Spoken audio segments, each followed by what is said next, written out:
சரி, திருப்பியும் சபையை பத்தி நம்ம பார்க்கலாம்.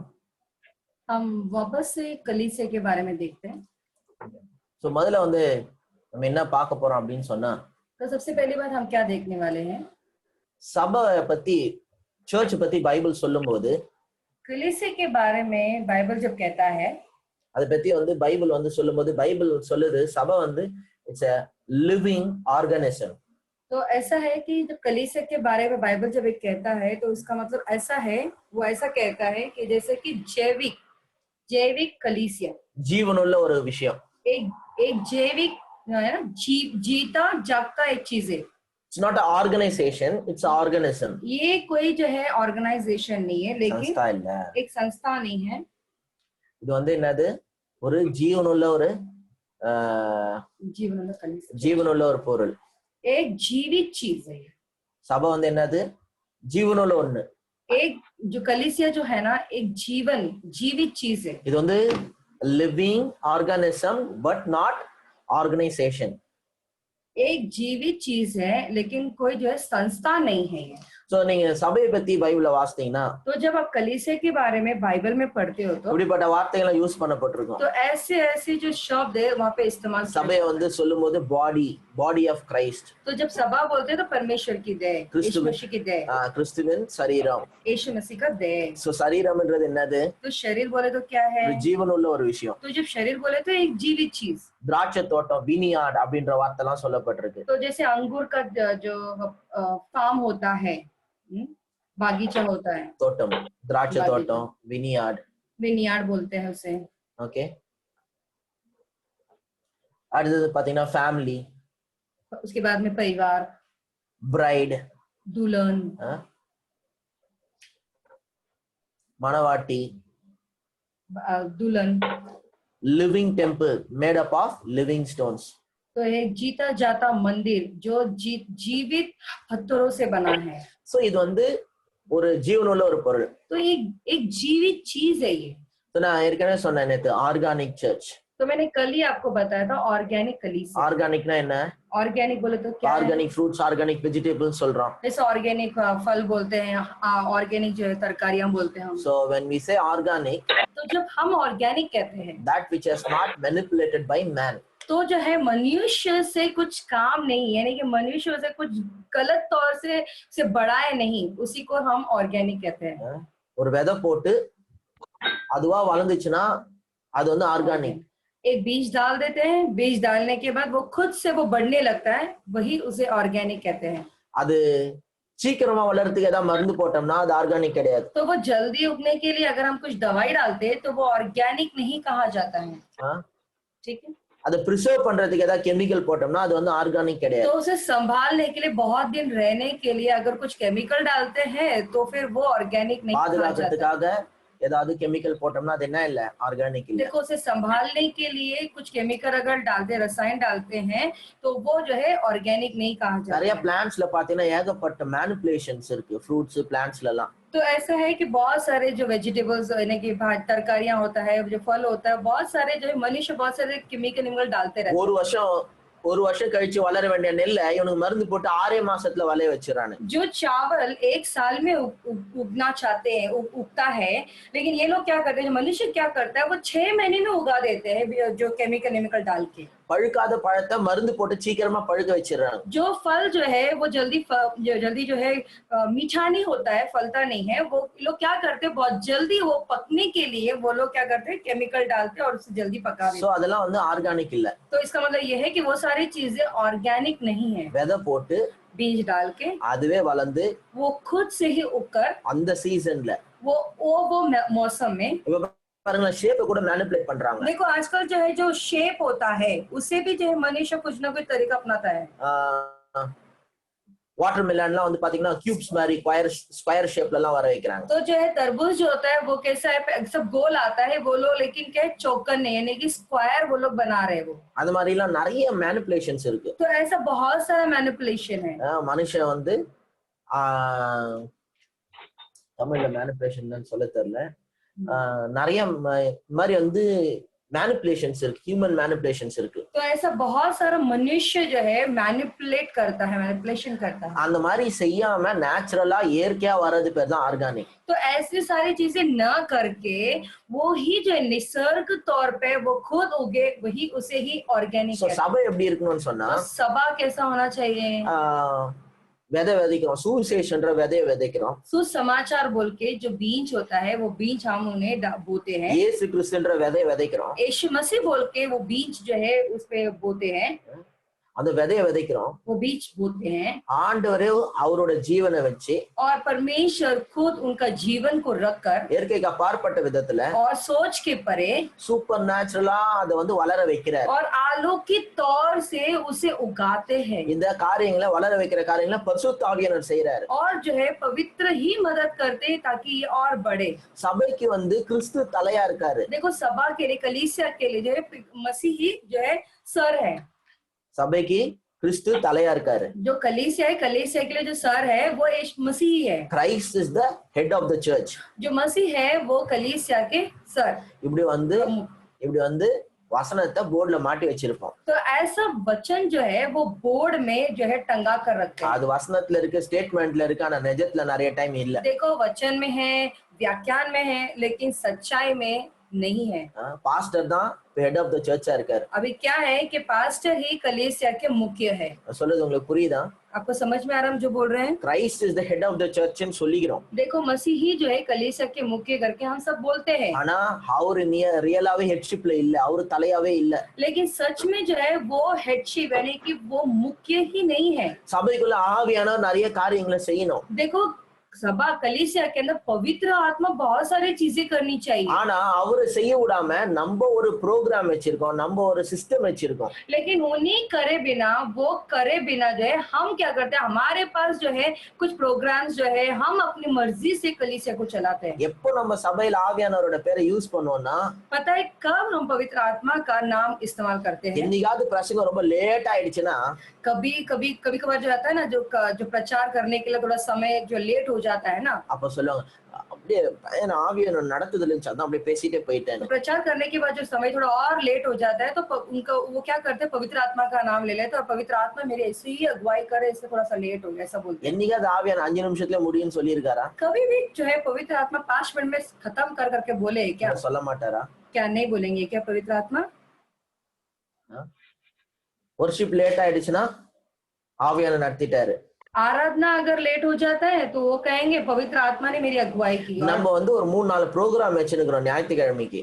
तो ऐसा है कि हम 3-4 प्रोग्राम्स रखे हैं रविवार. ஆவியானவரே அதுக்குள்ளதான் ஏதாவது பண்ண முடியும். और पवित्र आत्मा ही उसके बीच में कुछ ना कुछ कर सकते हैं. அதுக்குள்ளதான் பண்ண முடியும். उसके अंदर ही पवित्र आत्मा कुछ ना कुछ कर அந்த सकते हैं. 4 காரியத்துக்கு வெளியே இருந்து ஆண்டவரால ஒண்ணும் பண்ண முடியாது. और ये 4 जो प्रोग्राम है उसके अलावा बाहर से परमेश्वर पवित्र आत्मा कुछ नहीं कर सकते. ஒவ்வொரு சர்ச்சுக்கு ஒரு ப்ரோக்ராம் இருக்கு இல்லையா? हर एक कलीसिया के लिए एक प्रोग्राम्स है ना. அந்த ப்ரோக்ராம்க்குள்ளதான் ஆவியானவர் நினைச்சனால அந்த ப்ரோக்ராம்க்குள்ளதான் பண்ண முடியும். तो अगर वो प्रोग्राम के अंदर जो है पवित्र आत्मा अगर कुछ सोचते कुछ करने के लिए तो प्रोग्राम के अंदर का जो समय होता है उसी में उनको करना होगा. நான் சொல்றது எத்தனை பேருக்கு புரியுது? யோசிக்கிறீங்களா நான் சொல்றத? तो कितने लोगों को समझ में आ रहा है जो मैं कह रहा हूँ वो समझ जो मेरे साथ जो है सोच भी रहे हो. அது முழுக்க ஆவியான நடத்துற ஒரு காரியமாவே இல்ல. तो ऐसा है कि वो पूरी तरह से पवित्र आत्मा चलाने का जो कार्य ही नहीं है वो. ரெண்டாவது வந்து பாஸ்டர் கிட்ட தான் ஆவியானவர் பேசுவாரு சபையில. और दूसरी बात ऐसा है कि सिर्फ पास्टर के पास ही पवित्र आत्मा बात करते हैं कलीसिया में. எல்லாருக்காகவும் பாஸ்டர் கிட்ட பேசுவாரு. பாஸ்டர் எல்லாருக்கும் ஆண்டவர் கிட்ட இருந்து வார்த்தை கேட்டு ஷேர் பண்ணுவார். और सभी के लिए पास्टर के पास ही पवित्र आत्मा बात करेंगे और जो है सभी के लिए पास्टर ही परमेश्वर पवित्र आत्मा से लेंगे और सभा में जो है बांटेंगे या बोलेंगे. ஆதி திருச்சபையில அப்படி இல்ல. लेकिन आदि की कलीसिया में ऐसा नहीं था. ஆதி திருச்சபையில இப்படி ப்ரோக்ராம் மாதிரி கிடையாது. देखो जो है आदि की जो कलीसिया थी उसमें ऐसे प्रोग्राम सब नहीं. அதுக்காக ஆர்டர் இல்லாம இருக்கும்னு நினைச்சிக்க கூடாது. तो आप ऐसा ना सोचे कि वो ठीक तरीके से ऑर्डरली नहीं था करके ऐसा ना सोचे. ஒழுங்கீனமா பண்ணுவாங்கன்னு நினைச்சிக்க கூடாது. कुछ भी अपनी मर्जी से करेंगे ऐसा करके ना सोचे. ஒழுங்கா தான் செய்வாங்க எல்லாத்தையும். वो सब अच्छा ठीक तरीके से सभी लोग करते हैं. ஆனா ப்ரோக்ராம்லாம் கிடையாது. लेकिन वहाँ पे कोई जो प्रोग्राम्स होते हैं वो सब नहीं होता था। குறிப்பா நம்ம இப்ப வச்சிருக்கிற மாதிரி ப்ரோக்ராம் கிடையாது. खास करके जो प्रोग्राम हमने रखा है ना वैसा तो नहीं था वहाँ ஒரு पर। ஸ்டார்டிங் பிரேயர், पहले शुरुआत की प्रार्थना அப்புறமா ப்ரொஃபஷனல் சிங்கர்ஸ் வருவாங்க. और अच्छे प्रोफेशनल जो है गायक लोग सब आएंगे। அவங்க வந்து பாடிட்டு அவங்க போயிடுவாங்க. तो वो लोग आएंगे, गीत गाएंगे और उसके बाद चले जाएंगे। அப்புறமா வந்து ப்ரொஃபஷனல் பாஸ்டர் வருவாரு. उसके बाद में प्रोफेशनल पास्टर्स आएंगे। பாஸ்டர்ஸ் இல்ல பாஸ்டர். पास्टर्स पास्टर பாஸ்டர் வருவாரு. पास्टर आएंगे, அவர் ப்ரீச் பண்ணிட்டு போவாரு. वो प्रचार करेंगे और उसके बाद वो चले जाएंगे। நேத்து நான் சொன்னேன்ல, இது வந்து ஒரு ஷோ பாக்குற மாதிரி தான். तो मैंने कहा ना, जैसा कि कल मैंने आपको कहा था ना कि एक शो के जैसा है ये सब। வர்ஷிப் வந்து ஃபர்ஸ்ட் ஹாஃப். तो जो वर्शिप होता है वो आधा शो फर्स्ट ऑफ बोलते हैं। அதுக்கப்புறமா வர்ஷிப் முடிஞ்ச உடனே இன்டர்வெல்ல வந்து அனௌன்ஸ்மெண்ட். तो जैसा वर्शिप आराधना खत्म होता है तो इंटरवल होता है, उसमें अनाउंसमेंट करे, सूचनाएं देते हैं। அப்புறம் செகண்ட் ஹாஃப் மெசேஜ். फिर उसके बाद जो होता है वो संदेश होता है। அது ரெண்டும் அன்னைக்கு சூப்பரா போச்சுன்னா ஷோ சூப்பரா போச்சுன்ற அர்த்தம். अगर ये दोनों भी जो मतलब ये दोनों भी बहुत अच्छे से चला उस दिन, तो उसका मतलब ये है कि वो शो जो था, दोनों शो जो था वो बहुत जबरदस्त चला। ஏன் இதை நான் ஷோன்னு சொல்றேன்? अब मैं ये शो करके क्यों बोल रही हूं? எல்லாரும் வந்து வேடிக்கை பார்த்துட்டு தானே போனீங்க. क्योंकि सब आए थे और सब बैठे बैठे देखकर ही चले गए ना। சுசிலருக்குலாம் இதை கேட்கும் போது வேற என்ன பண்ணோன்ற நீ. तो कुछ लोग अगर ये सुनते हैं तो वो लोग पूछते तो इसका मतलब ये पूछते तो क्या करे इसके बजाय, बोलो।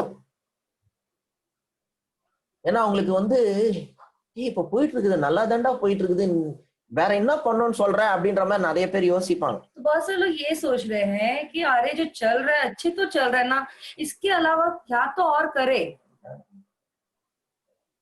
ஆதி திருசபையில் இப்படி எல்லாம் கிடையாது. देखो आदि की कलीसिया में ऐसा नहीं ஒரு था। ஸ்டார்டிங் பிரேயர், पहले शुरुआत की प्रार्थना, அப்புறம் ப்ரொஃபஷனலா வந்து 4 பேர் பாடுவாங்க, और उसके बाद में प्रोफेशनली 4 लोग आएंगे, गीत அப்புறம் ஒரு गाएंगे, மெசேஜ் கொடுப்பாங்க, उसके बाद में प्रचार करेंगे, அப்புறம் ஆஃபரிங் கலெக்ட் பண்ணி போயிட்டு வந்து அனுப்பிச்சிடுவாங்க. फिर उसके बाद में दान दशमांश जो कलेक्ट करेंगे उसके बाद में जाकर आओ करके बोल देंगे। அப்படி எல்லாம் கிடையாது. देखो ऐसा नहीं होता।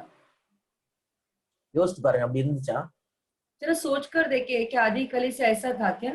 அப்படிதான் பண்ணிட்டு இருந்தாங்களா? क्या ऐसा ही करते थे क्या? நம்ம நினைச்சுக்கிறோம் நம்ம இங்க எப்படி பண்ணிட்டு இருந்தோமோ அப்படிதான் அவங்க பண்ணிட்டு இருந்தாங்கன்ட்டு. हम सोच रहे हैं ऐसे जैसा हम कर रहे हैं ये जो कार्यक्रम, वैसा ही कार्यक्रम वो भी करते होंगे। நம்மளது எல்லாமே ப்ரோக்ராம் பேஸ்ட். हम जो है सब कार्यक्रम जो है बराबर बराबर तौर तरीके से रखे। எல்லா சண்டேவும் இப்படிதான் இருக்கும் நம்மளுக்கு தெரியும். हमको पता है कि हर रविवार दर रविवार जो है ऐसा ही कार्यक्रम है। நம்ம சர்ச்சுக்கு வர ஆட்களுக்கு எல்லாருக்கும் தெரியும். हमारे जो कलीसिया में है और सभी लोगों को ये बात पता है। 10 o'clock ஆயிடுச்சு, அமன் மைக் எடுத்துக்குவாரு. 10 बज गया है, अमन माइक उठा लेंगे। அப்புறம் அவர் மைக்கை வச்ச உடனே டக்கு டக்குன்னு ஒரு 4-5 பேர் வந்துருவாங்க. और जैसा है जैसा वो माइक रखेंगे फटाफट 4 लोग आ जाएंगे। அமன் ப்ரே பண்ணும் போதே பாக் பிரதர் கீபோர்ட்ல கார்டு பிடிச்சு நிப்பாரு. तो जैसे अमन प्रार्थना करते रहेंगे तो पॉल ब्रदर जो कीबोर्ड में कॉर्ड लगाते रहेंगे। ரெடியா இருக்கிறாரு இப்போ அவர் ஸ்டார்ட் பண்றதுக்கு, और वो तैयार है, अभी वो शुरू करने पर है। எல்லாம் பாட்டு பாடுவாங்க. तो सभी लोग ऐसे ही गीत गाएंगे। உங்களுக்கு தெரியும் இப்ப இவங்க போயிடுவாங்க, பாஸ்டர் வருவாரு. तो सभी को पता है कि भाई लोग अभी चले जाएंगे, उसके बाद पासबान आएंगे, இப்ப பிரசங்கம் நடக்கும், अभी प्रचार होगा, முடிஞ்ச அடுத்தது ஆஃபரிங், और उसके बाद जैसा खत्म हो जाएगा उसके बाद दान कलेक्ट करेंगे, ब्लेस பண்ணி போயிட்டு வான்னு அனுப்பிச்சிடுவாங்க. और उसके बाद में पास्टर जो है आशीष करेंगे और जाके आओ करके बोल देंगे। இதெல்லாம் வந்து வார வாரம் உங்களுக்கு நடக்கும்னு கட்டாயமா தெரியும். तो ये जो चीजें हैं हर हफ्ता ऐसा ही होता है करके पहले से आपको पता है। எத்தனை வருஷம் ஆனாலும் இதான் இருக்க போகுதுன்னு உங்களுக்கு தெரியும். और हमें ये भी पता है कि कितने साल भी होने दो यही कार्यक्रम ऐसा ही चलता रहेगा करके आपको पता है। இதுல ஏதாவது கொஞ்சம் கம்மி ஜாஸ்தி இருக்கலாம். हाँ, इनमें से थोड़ा ऊपर नीचे हो सकता है, ஆனா இதான் இருக்கும், लेकिन यही होगा। அமனுக்கு பதில் வேற யாரா ப்ரே பண்ணலாம். हाँ, हो सकता है कि अमन की जगह में कोई और प्रार्थना करे, ஸ்டார்டிங் பிரேயர் இருக்கும், लेकिन शुरुआत की प्रार्थना रहेगी। வர்ஷிப் ஒருவேளை 40 மினிட்ஸா இருக்கலாம், இல்ல 20 மினிட்ஸா இருக்கலாம். हो सकता है आराधना कभी 40 मिनट भी हो सकता है या 20 मिनट भी हो सकता है, ஆனா இப்படிதான் வர்ஷிப் இருக்கும். लेकिन ऐसा ही आराधना होगा। அதேதான் எல்லாமே, वैसा ही जैसा कार्यक्रम चलता आ रहा था वैसा ही ஒவ்வொரு வாரமும் எதிர்பார்த்த மாதிரி தான் இருக்கும். हर हफ्ता जो है जैसा हमने अपेक्षा की थी वैसा ही होगा। ஆனா ஆதி திருச்சபையில இப்படிதான் இருந்துச்சான்னு உங்களே நீங்க யோசித்து பாருங்க. थोड़ा सोच कर देखिए कि आदि की कलीसिया में सब ऐसा सब कार्यक्रम सब था क्या। சோ இன்னைக்கு இருக்கிற சபை ப்ரோக்ராம் பேஸ்ட். तो आजकल की जो सभा होती है वो कार्यक्रम से बना हुआ जो है कलीसिया है। நல்லா கேட்டுங்க, तो अच्छे से सुने। ப்ரோக்ராம் பிளான் பண்றது தப்பு இல்ல. देखो कार्यक्रम को जो प्लान करते हैं वो गलत नहीं है। ஏன்னா இதை யாருன்னா பார்த்துட்டு இருக்கிறவங்களுக்கு அப்ப என்னதான் பண்ணோன்ற तो जो लोग यहाँ पे देख रहे हैं तो आप सोचते होंगे तो क्या तो करना है भाई। இன்னும் இருக்குது, நான் சொல்றேன். देखो और भी बहुत सारी बातें मैं बताता हूँ। ப்ரோக்ராம் தப்பு இல்ல, कार्यक्रम गलत नहीं है। ஆனா எல்லா வாரமும் சேம் ப்ரோக்ராம் இருக்குது பாருங்க, அதான் தப்பு. देखो हर हफ्ता जो सेम कार्यक्रम होता है ना वही गलत है। நான் சொல்றது புரியுதா? आपको समझ में आ रहा है? எல்லா வாரமும் சேம் இதேதான் ப்ரோக்ராம். तो हर हफ्ता सेम ही होगा, यही प्रोग्राम, यही कार्यक्रम।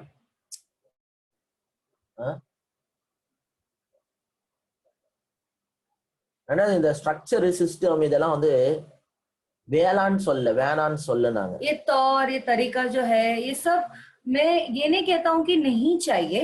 ஆனா இப்ப இருக்கிற ஸ்ட்ரக்சர் வந்து growth enable பண்ற மாதிரி இல்ல, வளர்ச்சியை உண்டாக்குற மாதிரி இல்ல.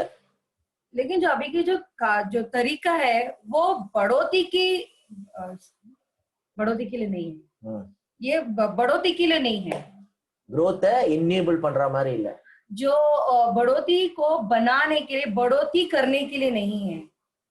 इनफैक्ट வந்து growth hinder பண்ணுது இந்த ஸ்ட்ரக்சர். और ये जो तरीका है वो बढ़ोतरी के लिए रुकावट बन के है। அதனால தான் எத்தனை வருஷமா சர்ச்சுக்கு வந்துட்டு இருக்காங்க, இன்னைக்கு கூட பிலீவர் வந்து வீக்கா தான் இருக்காங்க. ऐसा है कि इसीलिए जो ऐसा हुआ कि कितने सालों से विश्वासी कलीसिया आते जा रहे हैं लेकिन फिर भी अभी भी उन्हें देखते तो कमजोर ही नजर आते हैं। அந்த அளவுக்கு யாரும் பெருசா ஸ்ட்ராங் ஆன மாதிரி இல்ல। इतना हद तक जो है बहुत बड़ा जो है बहुत बलवान ताकत से भरा हुआ ऐसा इतना कुछ नहीं दिखता है। எந்த சர்ச்சா கூட இருக்கட்டும், कोई भी कलीसिया होने दो, எவ்வளவு பெரிய சர்ச்சா இருக்கட்டும், कितना बड़ा कलीसिया भी होने எவ்வளவு பவர்ஃபுல் பாஸ்டரா கூட இருக்கட்டும், कितना सामर्थ्यशाली पासवान भी होने दो, அவங்க சர்ச்சில் எவ்வளவு பேர் இருக்காங்களோ, कितने सारे लोग भी होने दो, அவங்க சபையில எவ்வளவு பேர் இருக்காங்களோ, जितने लोग हैं ना उनकी कलीसिया में, அதுல 10% தான் ஒரு அளவுக்கு ग्रो ஆன மாதிரி இருப்பாங்க। उसमें से 10% लोग ही जो है उनके जीवन में बढ़ोतरी पाए हुए जैसे दिखते हैं। எந்த பாஸ்டரா இருக்கட்டும், कोई भी पासवान होने दो, 10,000 பேர் அந்த சபையில இருக்காங்கன்னா अगर 10,000 लोग उनकी कलीसिया में विश्वासी होने दो, ஒரு 1000 பேர் தான் சொல்லிக்கிற அளவுக்கு இருப்பாங்க। उसमें से जो है 1000 लोग ही जो है बोल सकते हैं कि हमारी बढ़ोतरी हुई है। 1000 பேரை சொல்லி பெருமைப்பட்டுக்கலாம், और हजारों लोगों के नाम बता के जो है அந்த 1000 பேரை சொல்லி பெருமைப்பட்டுக்கலாம்। वो 1000 लोगों के बारे में बता के जो है उसमें गर्व महसूस कर सकते हैं। பத்தியா சர்ச்சுக்கு வந்து எப்படி ஆயிட்டாங்க பத்தியா, देखा मेरे कलीसिया में आए कितना उनका जीवन कैसा बदल गया देखा। மீதி 9000 பேர் அப்படியே இருக்காங்களே பாஸ்டர், लेकिन जो बाकी के जो 9000 जो लोग है पास्टर वो लोग तो ऐसे ही है ना, அதுக்கு பதில் கிடையாது। उसका कोई जवाब नहीं है। அதுக்கு மிஞ்சி போனா பதில் என்னன்னா, ज्यादा से ज्यादा उनको पता है क्या அவங்க उत्तर होगा। ஆண்டவரோட வார்த்தையை சீரியஸா எடுத்துக்கல। वो सारे जो लोग है ना परमेश्वर की वचन को कोई गंभीरता से नहीं लिए। நம்ம சர்ச்சில் ஒரு 200 பேர் இருக்காங்கன்னா, देखो अगर हमारे कलीसिया में 200 लोग हैं तो ஒரு 20 பேர் தான் சொல்லிக்கிற அளவுக்கு இருப்பாங்க। देखो कम से कम 20 लोग बोल सकते हैं பரவாயில்ல நம்ம சர்ச்சுக்கு வந்து எப்படி இருக்காங்க பாரு, कोई बात नहीं हमारे कलीसिया में के देखो कैसा उनका जीवन हो गया है अच्छे से। மீதி 180 பேரு வளர்ச்சி இல்லாம இருக்காங்க। लेकिन बाकी के 180 लोग जो है उनकी बढ़ोतरी ही नहीं हुई है। ஏன்? क्यों? நிறைய பேர் அதை பத்தி எல்லாம் யோசிக்கிறதே இல்ல। क्योंकि बहुत सारे लोग इसके बारे में सोचते ही नहीं நம்ம है। ஒரு காரியத்துல ரொம்ப வேகமா ஓடின்னு இருக்கிறோமா, பண்றது ரைட்டா தப்பான்னு கூட யோசிக்கிறதுக்கு டைம் हम கிடையாது। कोई तो चीजों के लिए बहुत जबरदस्त तेजी से दौड़ लगा रहे ना, तो जो चीज सही है या गलत है करके वो उसके बारे में सोचने के लिए समय ही नहीं है। ஏன் தெரியுமா? पता है क्यों? 90% வந்து grow ஆகாம இருக்காங்க। आपको पता है 90% लोग उनके जीवन में बढ़ोतरी क्यों नहीं पाए? இந்த ஸ்ட்ரக்சரே அந்த மாதிரி தான்। क्योंकि ये जो स्ट्रक्चर है तौर तरीका है वो ऐसा ही है। இன்னொன்னு சொல்றேன், இது பெரிய ஷாக்கிங் ரெவலேஷன்। देखो और एक बात बताता हूँ, ये बहुत जो है आश्चर्य करने वाला एक प्रकटीकरण இந்த है। 10% grow ஆனாங்க பாத்தீங்களா, जो ये 10 लोग जिसकी बढ़ोतरी हुई है ना, அவங்க நம்மனால grow ஆனாங்கன்னு நினைச்சுக்கிறோம்। हम ये सोचते हैं कि वो लोग हमारे वजह से बढ़ोतरी पाए हैं। ஆனா என்னன்னா அவங்க எங்க இருந்தாலும் grow ஆகிற ஆட்கள் அவங்க। देखो बात ऐसी है कि ये जो लोग है ना जो बढ़ोतरी पाए वो कहीं पर भी जाएंगे उनका जीवन या वो जो है उनका जीवन जो है वो बढ़ोतरी कैसा भी पाएंगे ही पाएंगे। என் சபையில ஒரு 200 பேர்ல ஒரு 20 பேர் நல்லா இருக்காங்க அப்படின்னா अगर मेरी कलीसिया में 200 लोग हैं, 200 में से 20 लोग जो है उनके जीवन में बढ़ोतरी पाई है, அவங்க என் சபையில இல்லைனாலுமே அவங்க வேற சபையில இருந்திருந்தா கூட இப்படிதான் இருந்திருப்பாங்க, ग्रो वो ஆயிருந்திருப்பாங்க. मेरे कलीसिया के बजाय कोई और कलीसिया में भी जाते तो उनका जीवन जो है वो बढ़ोतरी ही होता था. சோ அந்த ग्रो ஆனவங்க கூட எக்ஸாக்ட்டா என்னாலதான் ग्रो ஆனாங்கன்னு சொல்ல முடியாது. तो जो लोग बढ़ोतरी पाए हैं, मैं ऐसा नहीं कह सकता कि वो मेरे वजह से ही उनका जीवन इतना आगे बढ़ा பாருங்க, है. என்னால அவங்க சில நாலேஜ் கத்து இருந்திருக்கலாம், சில ரெவலேஷன் வந்திருக்கலாம். देखो मेरे वजह से कुछ ज्ञान, कुछ प्रकटीकरण उन्हें मिली होगी. ஆனா அவங்க எல்லாம் எங்க இருந்தாலுமே ग्रो ஆற ஆட்கள். लेकिन बात ऐसी है कि ऐसे जो लोग हैं वो कहीं पर भी बढ़ोतरी पा सकते थे. சொல்றது புரியுதா? आपको समझ में आ रहा है? எத்தனை பேருக்கு நான் சொல்றது புரியுது? कितने लोगों को जो मैं कह रहा हूँ वो समझ में आ रहा है? ஒண்ணு தலையாத ஆட்டுங்க, இல்ல டைப்பாவது பண்ணுங்க. कम से कम अपने सर हिलाए, सर नहीं हिलाए तो अपने हाथों को या टाइप तो भी करे. ஏன்னா கேமரா பார்த்து பேசினே இருக்கும்போது क्योंकि कैमरा देखकर जब हम बात करते रहते तो okay, Jennifer was asking why. Jennifer पूछ रही क्यों. Okay, what is your question? Jennifer क्या सवाल है? Exactly. So you write your question, I'll answer in that end. I'll continue.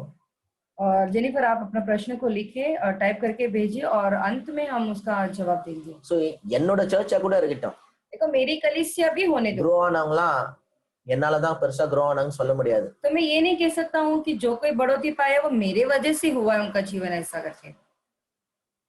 நான் சொல்றதெல்லாம் கொஞ்சம் ஆழமா நீங்க உங்களை பத்தி யோசிக்கிறதா இருந்தா தான் உங்களுக்கு புரியும். तो जो कुछ मैं चीज सिखा रहा हूँ, वो बता रहा हूँ, गहराई से सोचेंगे वो तुम्हारे बारे में. உங்களை பத்தியே. हाँ, तुम्हारे बारे में. அப்புறம் கேரன்னு சொல்லு. உங்களை பத்தி ஆழமா யோசிக்கிற ஆளா இருந்தா தான் புரியும். तुम्हारे बारे में गहराई से सोचने वाले इंसान होंगे तभी ये बातें समझ में आएगी. நாங்க பைபிள் காலேஜ்ல படிச்சோம். देखो हम बाइबल कॉलेज में पढ़े. எத்தனையோ பேர் படிச்சாங்க. कितने सारे लोग पढ़े. ஆனா ஒரு சிலர் மட்டும் தான் நல்லா ஆனாங்க. लेकिन कुछ लोग ही वहाँ पे अच्छे हुए. அந்த நல்லா ஆன ஆட்கள்லாம் இருக்காங்க பாருங்க. जो बढ़ोतरी और अच्छे हुए जो इंसान जो थे ना, ग्रो ஆனவங்க, நல்லா ஊழியம் பண்றவங்க, अच्छा सेवकाई करने वाले लोग, அவங்க எந்த பைபிள் காலேஜ்ல படிச்சிருந்தாலும் அவங்க நல்லா ஊழியம் பண்ணிருப்பாங்க. वो कोई भी बाइबल कॉलेज में पढ़ने दो तो उनकी बढ़ोतरी वहाँ पर भी होना ही था. இப்ப ஜெனிஃபரே எடுத்துக்கலாம். अभी उदाहरण के लिए जेनिफर को ही ले लो. என் சர்ச்சுக்கு வர ஆர்வமா கேக்குறேன். अभी मेरे कलीसिया में आते बड़े दिलचस्प से जो है सुनती है, டவுட்ஸ் கேக்குறேன், शक को पूछती है, ग्रो ஆவற, पढ़ रहे हैं. வேற பாஸ்டர் கிட்ட இருந்து இப்படி செஞ்சிருக்க மாட்டியா? क्या तुम दूसरे पास्टर के पास जाओगे तो क्या तुम वहाँ पे नहीं करोगे ऐसे काम? அங்கேயும் இதான் செஞ்சிருக்க. तुम वहाँ पर भी ऐसे ही करोगे. அங்கேயும் டவுட்ஸ் கேட்டிருப்ப, वहाँ पे भी शंका को पूछोगे, அங்கேயும் ग्रो ஆயிருப்ப. तो आप अभी बढ़ोगे. ஏன்னா ग्रो ஆன ஆட்கள் எங்க இருந்தாலும் ग्रो ஆகும். जो बढ़ोतरी करने वाला इंसान है वो कहीं पर भी बढ़ोतरी कर सकता है. சரி, நான் இன்னொரு எக்ஸாம்பிள் சொல்றேன். तो और एक उदाहरण देता हूँ. எங்க அப்பா சின்ன வயசுல சொல்லுவாரு, देखो मेरे पिता बचपन में ऐसा कहते थे, படிக்கிற பசங்க எந்த ஸ்கூல்ல போட்டாலும் படிப்பாங்க. देखो जो बच्चे पढ़ते हैं वो पढ़ने वाले बच्चे कोई भी कक्षा में जाने दो, कोई भी स्कूल में जाने दो, वो कहीं पर भी पढ़ेंगे. இன்டர்நேஷனல் ஸ்கூல்ல போட்டாலும் ஃபர்ஸ்ட் மார்க் எடுப்பாங்க. நீங்க பக்கத்துல இருக்கிற முனிசிபாலிட்டி ஸ்கூல்ல போட்டாலும் ஃபர்ஸ்ட் மார்க் எடுப்பாங்க. इंटरनेशनल स्कूल में डालेंगे तो भी वहाँ पे फर्स्ट मार्क्स लेंगे, और अगर बाजू में जो म्युनिसिपैलिटी के स्कूल है वहाँ पे भी डालेंगे तो भी वहाँ पे भी वो फर्स्ट रैंक लेकर आएंगे. ஏன்னா அவங்க படிக்கிற பசங்க. क्योंकि वो पढ़ने वाले बच्चे हैं. சொல்றது புரியுதா? आपको समझ में आ रहा है? அதனால அது பெரிய ஸ்கூலுக்கு ஒண்ணும் பெருமை இல்ல. देखो उसमें स्कूल के लिए कोई गौरव नहीं है. அவங்க எந்த ஸ்கூல்ல இருந்தாலும் அது மாதிரி தான் நல்லா படிக்க போறாங்க. वो कोई भी स्कूल होने तो वो वहाँ पे जाके वो अच्छा ही पढ़ने वाले में से है. சோ ஆனா சர்ச்ல எப்படி இருக்கணும்னு சொன்னா, तो कलीसिया में कैसा रहना चाहिए? சபைக்கு வந்துட்டு இருக்கிற ஆட்கள், जो कलीसिया में जो लोग आ रहे हैं ना, எல்லாருமே ग्रो ஆயிருக்கணும். सभी लोगों की बढ़ोतरी होनी चाहिए. அப்படியே இந்த ரேஷியோ வந்து ரிவர்ஸ் ஆகணும். तो जो रेशियो जो गिनती है वो रिवर्स होना चाहिए. 90% ஆட்கள் வந்து இப்ப ग्रो ஆகாம இருக்கு, 10% தான் ग्रो ஆன மாதிரி இருக்காங்க இல்லையா? तो जैसे 90% लोग उनकी बढ़ोतरी नहीं हुई है और सिर्फ 10% लोग ही बढ़ोतरी हुई है ना, அதுவே வந்து அப்படியே ஆப்போசிட் ஆகணும். तो वैसे ही वो अलगाव यानी ऑपोजिट होना चाहिए. எப்படின்னு கேட்டீங்கன்னா 90% ஆட்கள் ग्रो ஆயிருக்கணும், மீதி 10% ஆட்கள் கொஞ்சம் ஸ்லோ பிக்கப் பண்ற ஆட்களா இருப்பாங்க. तो ऐसा होना चाहिए कि 90% लोग बढ़ोतरी होनी चाहिए उनकी, बाकी के जो 10% लोग हैं उनकी जो बढ़ोतरी होती है वो धीरे धीरे से होनी ही चाहिए. அப்படி होना चाहिए கிடையாது, அப்படி ஆகும். होगा.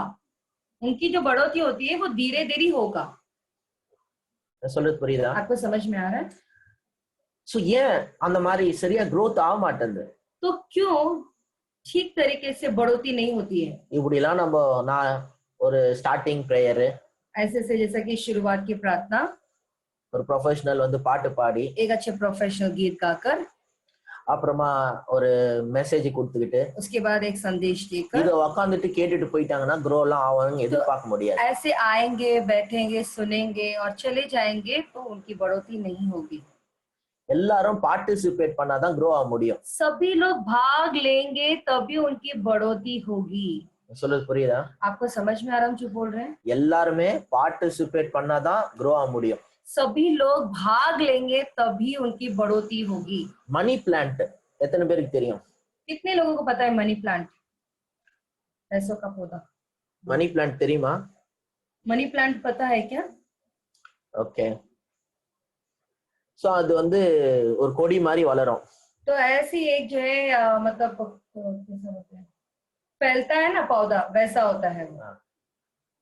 சோ அது நீங்க நல்லா வளரணும்னா, तो ऐसा है उसको अगर अच्छा बढ़ाना है, वो बढ़ना है तो अच्छे से, அது நல்லா வளர்றதுக்கு சப்போர்ட்டிவா ஏதாவது வைக்கணும். तो उसे बढ़ने के लिए कुछ उसको मदद करने के लिए, सपोर्ट करने के लिए कुछ ना कुछ लकड़ी उकड़ी गाड़नी पड़ती है. சோ அது வந்து அந்த சில நேரத்துல அந்த ஏதாவது ஒரு grill பக்கத்துல வைப்பாங்க பாருங்க. कभी कभी जो है कुछ ग्रिल जो होता है उसके बीच में लगा, उसके बाजू में लगा, பால்கனி grill இருக்கும், बालकनी का ग्रिल होता है, விண்டோ grill இருக்கும், और जो है खिड़की के ग्रिल्स होते हैं, அந்த மாதிரி ஏதாவது பக்கத்துல வைப்பாங்க. तो बाजू में, उसके बाजू में कहीं पर भी रखते हो. அப்படியே அதை புடிச்சு புடிச்சு புடிச்சு அப்படியே க்ரோ ஆகும். तो ऐसा है कि उसे बस पकड़ पकड़ के ऊपर ऊपर फैलता रहता है. சொல்லுது புரியுதா? आपको समझ में आ रहा है? சோ அதுக்கு வந்து அந்த ஸ்ட்ரக்சர் வந்து பாத்தீங்கன்னா அந்த grill தான். तो उसका जो स्ट्रक्चर होता है वो ग्रिल है. அந்த சப்போர்ட்டிவா வச்சோம்னா அது growth enable பண்ற மாதிரி இருக்கு. तो उसके सपोर्ट में रखेंगे तो क्या होता है कि उसकी बढ़ोतरी को हम लोग जो है उसे कार्य में लेके आ रहे हैं. இப்ப ஸ்ட்ரக்சரே அது அமுக்குற மாதிரி இருந்துச்சுன்னா எப்படி க்ரோ ஆகும்? तो अभी तो तौर तरीका है उसे दबाने के जैसा रखेंगे, मनी प्लांट को दबाने के जैसा रखेंगे तो कैसे उसकी बढ़ोतरी होगी? ஒரு குழந்தை இருக்கு, अब एक बच्चा है, அதுக்கு நல்ல ஆகாரம் கொடுக்கணும், उसको अच्छा खाना खिलाना है, அது குழந்தையா இருக்கும்போது நல்லா கையை காலெல்லாம் உதைக்கணும். और जब वो छोटा बच्चा रहता है तो अपने हाथों पैरों को अच्छे से हिलाना है उसे. அந்த குழந்தைய நீங்க பால் கொடுத்து பாக்ஸ்ல போட்டு வச்சிட்டீங்கன்னா எப்படி வளரும்? अगर उस बच्चे को आप अच्छे से दूध दोगे और एक बक्से में डाल देंगे तो वो बच्चा कैसे बढ़ेगा? வளருமா? क्या बच्चा बढ़ेगा? குழந்தைங்க வந்து சின்ன வயசுல பால் குடிச்சிட்டு நல்லா கையை காலை உதைக்கணும்னு சொல்லுவாங்க. तो छोटे बच्चे जो होते हैं अच्छे से दूध पिलाकर अच्छे से हाथ पैर वो हिलाना चाहिए, मारना அப்ப चाहिए. நல்லா கையை காலை உதைக்கிற அளவுக்கு இடம் இருக்கணும். तो ऐसा है कि हाथ पैर मारने के ऐसा जगह होनी चाहिए. குழந்தைய நீங்க வந்து பால் கொடுத்து பாக்ஸ்ல டைட்டா போட்டு வச்சிட்டீங்கன்னா எப்படி க்ரோ ஆகும்? तो उस बच्चे को अच्छे से दूध पिलाओगे और एक बक्से के अंदर डाल के टाइटली बांध के उसे बक्से के अंदर डाल देंगे तो वो कैसा बढ़ोतरी होगा उसका? இன்னைக்கு சர்ச்சோட ஸ்ட்ரக்சர் அப்படிதான். तो आजकल का जो कलीसिया है वो ऐसा ही है. எல்லாரையும் பாக்ஸ்குள்ள வச்சு சாப்பாடு ஊட்டினுக்கிறோம். सभी को बक्से में अंदर डाल दिए और डालकर अंदर ही खाना खिला रहे हैं. बस தின்ன முடியும் ஆனா க்ரோ ஆக முடியாது. खा सकते हैं लेकिन बढ़ नहीं सकते. சொல்றது உங்களுக்கு புரியுதா? आपको समझ में आ रहा है जो बोल रहे हैं? எல்லாரையும் பாக்ஸ்குள்ள வச்சு சாப்பாடு போட்டுன்னு இருக்கோம். सभी को बक्से के अंदर रख के खाना खिला रहे हैं. சோ இன்னைக்கு இருக்கிற ஸ்ட்ரக்சர் வந்து வளர்ச்சிக்கு சாதகமா இல்ல அப்படின்றத நாங்க சொல்ல வரோம். तो मैं ये कहना चाहता हूँ आजकल का जो स्ट्रक्चर है वो बढ़ोतरी के लिए नहीं है. बढ़ोतरीக்கு ஃபேவரா இல்ல, சாதகமா இல்ல. बढ़ोतरी के फेवर में नहीं है. சொல்றது புரியுதா? आपको समझ में आ रहा है? बढ़ोतरी की मदद नहीं है. சோ புதிய ஏற்பாட்டுல நீங்க வாசித்தீங்கன்னா तो नए करार में अगर आप पढ़ते हो तो 4 விதமான மீட்டிங்ஸ் இருக்கு. तो 4 किस्म के मीटिंग है. முடிஞ்சா எழுதி வச்சீங்க. तो हो सके तो लिख कर रखें. ஏற்கனவே லீடர்ஷிப்ல இருந்த டீம்ல இருக்க எல்லாருக்கும் நான் டீச் பண்ணிருப்பேன். पहले से ही जो लीडरशिप का जो हमारे टीम है, अगवे का जो टीम है, मैंने उनको पहले से सिखा चुका हूँ इस बारे में. 4 விதமான மீட்டிங். 4 किस्म की मीटिंग. அதுல ஃபர்ஸ்ட் வந்து उसमें पहला அப்போஸ்டலிக் மீட்டிங், प्रेरितों के मीटिंग. அப்போஸ்தலரோட கூட்டம்னு வச்சீங்க. प्रेरितों के मीटिंग समझो. அப்போஸ்தலர் 19ஆம் அதிகாரத்துல எல்லாம் இத பார்க்கலாம். तो प्रेरितों के काम 10वां अध्याय में सब आप देख सकते हैं. 19 प्रेरितों के काम 19वां अध्याय में आप देख सकते हो. பவுல் வந்து ஒரு இடத்துல இருந்து அவரே டீச் பண்ணிக்கிட்டே இருக்காரு. पौलुस जो है एक जगह में रहकर वही जो है प्रचार करते रहते हैं। அது மாதிரி சில எக்ஸாம்பிள்ஸ்லாம் இருக்கு. அந்த ஸ்கிரிப்சர்ஸ்லாம் நாளைக்கு தரேன் உங்களுக்கு. तो उसमें से बहुत सारे उदाहरण सब है, तो वो जो वचन है मैं आपको कल दूंगा। அப்போஸ்தலிக் மீட்டிங்கோட பர்பஸ் என்ன? तो प्रेरितों के जो मीटिंग्स होते हैं उसका उद्देश्य क्या है? அப்போஸ்தலர் ஒரு சத்தியத்தை போதிச்சு, जो प्रेरित होते हैं वो आते हैं और एक सच्चाई को प्रचार करते हैं, सत्य को प्रचार करते हैं। சோ ஜனங்களை ஒரு சத்தியத்துல ஆழமா ஆழமா வளரும்படியா, விசுவாசிங்க ஸ்ட்ராங் ஆகும்படியா போதிப்பாரு. तो अपोस जो प्रेरित होते हैं, विश्वासी जो लोग हैं, वो सत्य रख के उनको गहराई से अच्छी तरह से सिखाने के लिए रहते हैं। எல்லாரும் நல்லா கவனமா கேளுங்க. और सारे लोग अच्छे ध्यान से सुने, இதெல்லாம் ரொம்ப முக்கியம். ये सब बातें बहुत मुख्य है।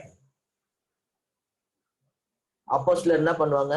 प्रेरित लोग क्या करते हैं? ஏதோ ஒரு ட்ரூத் பாடி ஆஃப் கிரைஸ்டுக்கு எஸ்டாப்லிஷ் பண்ணுவாங்க. तो कुछ तो सत्य को परमेश्वर यीशु मसीह की दया को जो है वो लोग रचना बनाते हैं। ஏதோ ஒரு காரியத்தை கிறிஸ்துவின் சரீரத்துக்கு சபைக்கு என்ன பண்றாங்க? சொல்லி கொடுக்குறாங்க. कोई तो एक बात जो है मसीह की दया के बारे में वो लोग सिखाते हैं। இதுல அதிகமா அப்போஸ்தலர் தான் பேசுவாங்க. और इसमें जो है ज्यादातर जो है प्रेरित लोग ही सिखाते சோ हैं। இதுல இன்டராக்ஷன் வேணா இருக்கலாம். तो इसमें जो है बात करने के जैसा भी हो सकते हैं, ஆனா एक दूसरे के அதிகமா साथ। மெயினா அப்போஸ்தலர் பேசுவாங்க, எல்லாரும் உட்கார்ந்து கேட்பாங்க. लेकिन ज्यादातर समय जो है प्रेरित लोग जो होते हैं वो लोग सिखाएंगे और बहुत सारे लोग उन्हें बैठकर सुनेंगे। சோ இது அப்போஸ்தலிக் மீட்டிங். तो उसी कहते हैं प्रेरितों के मीटिंग। இன்னைக்கு நம்ம அதுக்கு ஈக்குவலா பாத்தீங்கன்னா செமினார் சொல்லலாம். तो आज अगर बोलते हैं उसके सामान्य मतलब उसके इक्वल हम लोग बोल सकते हैं, मतलब सेमिनार कह सकते हैं। இப்ப நான் கூட இப்ப பண்ணிட்டு இருக்கிறதே அப்போஸ்தலிக் மீட்டிங் தான். जो अभी भी मैं जो कर रहा हूँ वो भी एक प्रेरित मीटिंग ही है। விசுவாசிங்களுக்கு என்ன பண்ணிட்டு இருக்கேன்? ஒரு விஷயத்தை, ஒரு சத்தியத்தை புரிஞ்சுக்கிற மாதிரி சொல்லி तो கொடுத்துட்டு विश्वासी लोगों को मैं क्या कर रहा हूँ? एक सत्य जो है सिखा रहा हूँ, समझा रहा हूँ। Apostolic meeting. वो है अपोस्टलिक मीटिंग। இன்னைக்கு ஈக்குவல் செமினார். तो इक्वल क्या है आज की तारीख में? वो है सेमिनार। அடுத்தது इवेंजलिस्टिक मीटिंग। और उसके बाद है जो है सुसमाचारक प्रचारक। முதல்ல அப்போஸ்தலரோட கூட்டம், அடுத்தது சுவிசேஷ கூட்டம். पहला जो है वो प्रेरितों की मीटिंग जो थी, और उसके बाद है सुसमाचार प्रचारक की मीटिंग। அதுல பேதுரு பிரசங்கம் பண்ணுவாரு. तो उसके जो पौलुस है, पत्रस है, वो आके प्रचार करते हैं। 3000 பேர் ரட்சிக்கப்படுவாங்க. और 3000 लोग जो है उनका उद्धार हो जाता है। சோ இது சுவிசேஷ கூட்டம். तो ये है सुसमाचार सुनने के लिए एक मीटिंग है। இதோட நோக்கம் என்ன? तो इसका जो उद्देश्य क्या है? ரட்சிக்கப்படாத ஆட்களை ரட்சிப்புக்குள்ள கொண்டு வந்து, जो लोगों का उद्धार नहीं हुआ उन्हें उद्धार में चलाकर, அந்த ரட்சிக்கப்பட்ட ஆட்களை ஏற்கனவே இருக்கிற சபையில சேர்க்கணும், இல்லனா புதுசா சபையை உருவாக்கணும். तो जो लोगों का उद्धार हो गया है एक नई सभा में उन्हें डालना है, एक नई सभा चलाना होगा, या तो फिर कुछ सभा जो चलती होगी उन्हें वहां पर लेकर छोड़ना होगा। சொல்றது புரியுதா? आपको समझ में आ रहा है? சுவிசேஷ கூட்டத்தோட நோக்கம் என்ன? तो सुसमाचार प्रचारक का जो मीटिंग का उद्देश्य क्या है? ஒரே ஆளு ஆயிரக்கணக்கான ஜனங்களுக்கு பிரசங்கம் பண்ணுவாரு. एक आदमी होता है, हजारों लोगों का जो है उनके लिए प्रचार करेंगे। அதுல ரட்சிக்கப்படுற ஜனங்களை और जिसका उद्धार हो जाता है ஏற்கனவே இருக்கிற சபையில சேர்த்து விடுவாங்க. जो पहले से कलीसिया है उसे वहां पे शामिल कर देंगे। ஒருவேளை அங்க சபை இல்லனா புதுசா ஒரு சபையை உருவாக்குவாங்க. अगर वहां पे उस जगह पे वो कलीसिया नहीं है तो नई कलीसिया वो बनाएंगे। சோ இது सुविशेष கூட்டம், ரெண்டாவது டைப் ஆஃப் மீட்டிங். तो ये दूसरा किस्म का मीटिंग है जो है सुसमाचार प्रचारक मीटिंग। இதுல பேதுரு பிரசங்கம் பண்றத பார்க்கலாம். आप आगे इसमें देख सकते हैं, सब पतरस प्रचार करते हैं। பிலிப்பு 8ஆம் அதிகாரத்துல போய் பிரசங்கம் பண்றத பார்க்கலாம். फिलिपियो जो है 8वां अध्याय में आप जाके फिलिप आगे 8वां अध्याय में आप देख सकते हो, वो प्रचार करते हैं। இல்ல, பிலிப் ஆக்ட்ஸ் சாப்டர் 8 प्रेरितों के काम में फिलिप जो है वो प्रचार कर रहे हैं। हां, அத நீங்க பார்க்கலாம். आप देख सकते हो। Okay, third type of meeting. तो तीसरे किस्म का जो मीटिंग है, हाँ, सो இது லீடர்ஷிப் மீட்டிங் மாதிரி। तो ये है अगुवेकार का मीटिंग। இது பைபிள்ல இருக்கிற 4 டைப் ஆஃப், புதிய ஏற்பாடுல இருக்கிற 4 டைப் ஆஃப் மீட்டிங் பத்தி சொல்றேன்। तो ये जो है बाइबल में 4 किस्म का, जो नए करार में 4 किस्म का मीटिंग है उसके बारे में बात कर रहा हूँ। सो இந்த லீடர்ஷிப் மீட்டிங் ஆக்ட்ஸ் சாப்டர் 15ல நீங்க வாசிக்கலாம்। तो अगुवेकार के बारे में प्रेरितों के काम 15वां अध्याय में आप देख सकते हैं। எல்லாரும் கலந்து பேசுவாங்க। तो इसमें सारे लोग शामिल होकर भाग लेके बातें करेंगे। இதுல யாரும் பெரியவங்க சின்னவங்க கிடையாது। इसमें कोई बड़ा नहीं है, कोई छोटा है। ஆனா எல்லாரும் கலந்து பேசுறதுல எல்லாரும் அக்செப்ட் பண்ணிக்கிற ஒரு தீர்மானத்துக்கு வருவாங்க. तो सभी लोग मिलकर बैठ के बात करेंगे, फिर मान के निर्णय करने वाले बातों में वो लोग आएंगे। ஓகே, சோ இது வந்து कुछ बातों पे वो निर्णय लेंगे। இது வந்து லீடர்ஷிப் மீட்டிங், தலைமைத்துவ கூட்டம். तो ये अगुवेकार का मीटिंग है। ये ஃபோர்த் டைப் ஆஃப் மீட்டிங், ये चौथा किस्म का मीटिंग, அதான் வந்து சபை கூடுதல், சர்ச் மீட்டிங். तो ये है कलीसिया की मीटिंग। तो இத பத்தி தான் நிறைய பார்க்க போறோம் நாளைக்கு. तो कल हम कलीसिया की मीटिंग के बारे में हम बहुत सारा देखेंगे। சோ இந்த மீட்டிங்கோட நோக்கம் என்ன? तो इस मीटिंग का उद्देश्य क्या है? சபை கூடுதலுடைய நோக்கம் என்ன? तो ये जो कलीसिया का जो मीटिंग है उसका उद्देश्य क्या है? What is the purpose of church gathering? तो ये जो है कलीसिया का जो गैदरिंग होता है उसका क्या उद्देश्य है? Mutual edification. इसमें जो है परस्पर यानी आपसी मीटिंग होता है इसमें। Mutual edification. परस्पर उन्नति, परस्पर उन्नति। தமிழ்ல வந்து பாத்தீங்கன்னு சொன்னா அது சொல்லலாம் பரஸ்பர பக்தி விருத்தி. तो तमिल में ऐसा कहते हैं परस्पर जो है आत्मिक उन्नति। சபை கூடுதலுடைய நோக்கம் என்ன? तो सभा जब मिलता है मीटिंग है उसका उद्देश्य क्या है? एडिफिकेशन.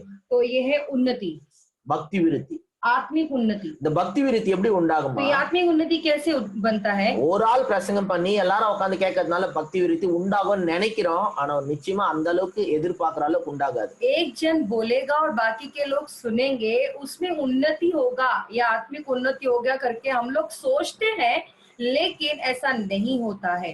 அந்த அளவுக்கு ஆகாது, उतने हद तक नहीं होगा। ஆண்டவரோட வார்த்தை பேசுறதுனால ஒரு அளவுக்கு நம்மளுக்கு பக்தி விருத்தி உண்டாகுது. देखो कैसे तो है, परमेश्वर के वचन सुनने के लिए थोड़ा बहुत जो है हमें आत्मिक उन्नति होती है, ஆனா ஒரு எடிஃபிகேஷன் பக்தி விருத்தி எப்படி உண்டாகுதுன்னா, लेकिन एक आत्मिक उन्नति कैसा होता है?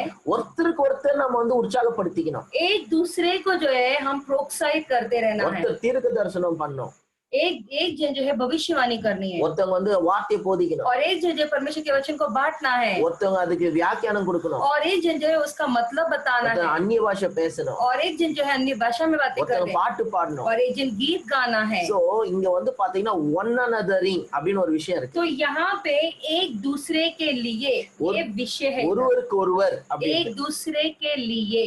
ஆனா இப்ப நம்ம சபையில எப்படின்னா, लेकिन हमारे अभी कलीसिया में क्या है? ஒருத்தர் தான் 100 பேரையும் எடிஃபை பண்ணுவாரு, एक जन ही 100 लोगों की जो है उन्नति करते हैं, ஒருத்தர் தான் 1000 பேரையும் எடிஃபை பண்ணுவாரு, एक जन ही हजारों लोगों की उन्नति करता है, ஒருத்தரே ஒரு சண்டே ஆராதனையில 10,000 பேரையும் எடிஃபை பண்ண பாப்பாரு, एक जन ही जो है जो कलीसिया जो रविवार की जो सभा होती है 10,000 लोगों की उन्नति करने की करता है, वो ட்ரை பண்ணுவாரு, कोशिश करता है। ஆனா ஒன் அனதரிங் ஒருத்தருக்கு ஒருத்தர், लेकिन एक दूसरे के लिए, நீங்க இந்த ஒருத்தருக்கு ஒருத்தர் இல்லாத போனது காரணம் என்ன? आज जो है एक दूसरे के लिए वो बात नहीं है। पता है क्यों? இன்னைக்கு சபை 500 1000 போயிட்டதுனால आज जो है सभा कलीसिया जो है 500 1000 की गिनती में बढ़ रहा है। इस இப்போ वजह से ஒன் அனதரிங் சொன்னால 1000 பேர் ஆயிடுச்சு, ஒன் அனதரிங்லாம் எப்படி பண்ண முடியும் அப்படின்னு நம்மள கேக்குறாங்க. तो गिनती बढ़ गई है ना, तो इस वजह से क्या 1000 लोग हो गए, अभी एक दूसरे के लिए हम कैसे कर सकते हैं, हम करके कहते हैं। சரி உங்களுக்கு 1000 பேர் ஆயிடுச்சு, அதனால புதிய ஏற்பாட்டுல இருக்கிற ஒன் அனதரிங் வசனத்தெல்லாம் மறந்துடும், ஏற்கனவே மறந்துதான் இருக்கிறோம்னு வச்சுங்களேன், மறந்துட வேண்டியதுதான் டோட்டலா. तो ठीक है ना, तुम्हारे पास 1000 लोग हो गए ना, इस वजह जो नया करार में जो वन अनदर यानी कि एक दूसरे के लिए जो वचन है उसे भूल जाना चाहिए। पहले से हम भूल गए हैं, फिर भी हमें जो है भूल जाना चाहिए करके बता रहे हैं। நிறைய பேருக்கு அப்படி இருக்குதுன்னே தெரியாது, बहुत सारे लोगों को ऐसा वचन है करके भी पता नहीं, வாஸ்திருப்போம், पढ़े होंगे, அதெல்லாம் அந்த ஒன் அனதரிங்லாம் அப்படியே வாஸ்துக்கு போயிட்டே இருக்குது. हाँ पढ़े एक दूसरे के लिए, एक दूसरे ऐसे पढ़ते पढ़ते पढ़ते ऐसे दूसरा जो है मुड़ जाना चाहिए। ஒருத்தருக்கு ஒருத்தர் பக்தி விருத்தியை நம்ம உண்டாக்கிக்கணும், एक दूसरे के साथ जो है उन्नति हमें हो जाना है, जो है आत्मिक उन्नति करना चाहिए, ஒருத்தர் ஒருத்தர் என்கரேஜ் பண்ணிக்கணும், एक दूसरे को प्रोत्साहित करनी चाहिए।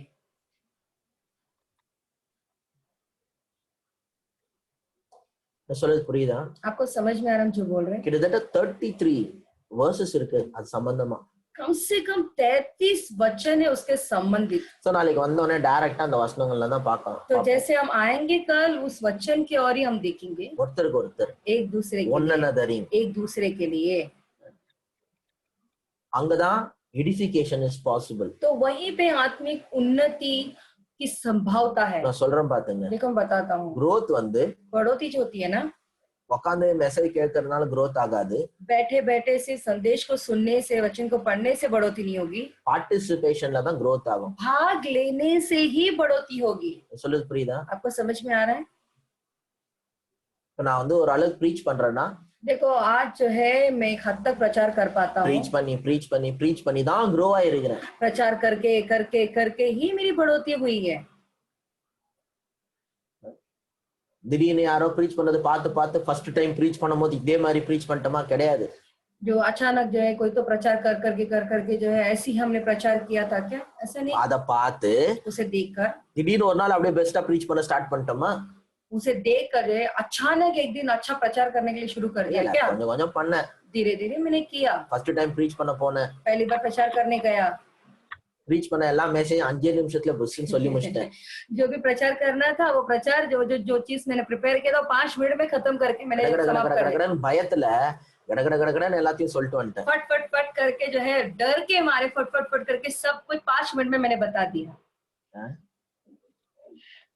5 நிமிஷத்துல மெசேஜ் முடிஞ்சிடுச்சு. 5 मिनट में ही संदेश खत्म हो गया। போன வசனத்தை வாசித்தேன், गया वचन को पढ़ा, टक टक टक टकன்னு பேசி 5 மினிட்ஸ்ல முடிஞ்சிடுச்சு. फट फट फट करके बोला, प्रचार किया और 5 मिनट में खत्म कर दिया। அப்படிதான் ஸ்டார்ட் ஆச்சு.